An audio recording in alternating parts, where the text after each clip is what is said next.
sit na di ta man khom hi ai se ma ke ka to abang leve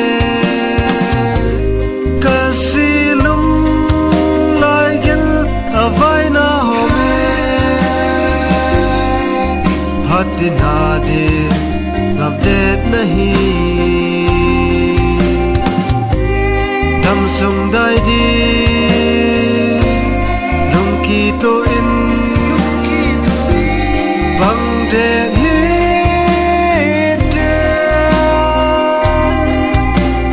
lucid na di taman khom hi ai hi ma ki kana bang lev de phatin na nit na khom pi jing ding bo at ki nom jing in nit na hin khom pi ding in long gela acham jing e patina yo lung set na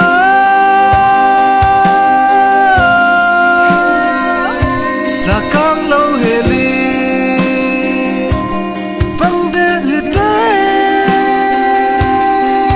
do dien tang zong le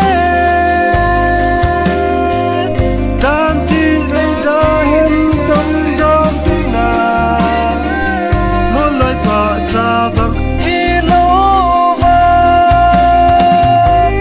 din mol kem lo bang na lung se na tu de chini bang de hi te yo se neva korim nang bo kana gel jing ji in phatin min kalung gela nang bo alam jing in acham jing in nang kai lo lung se dang ka lo bo lung set na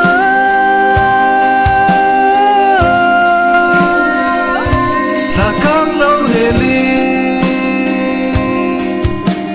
bang de hi te do ding tang zong le tan ti le da hin dong dong ti na mo lai pa cha bang hi lo va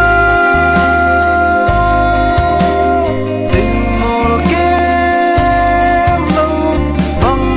na lung se na tu de chini bang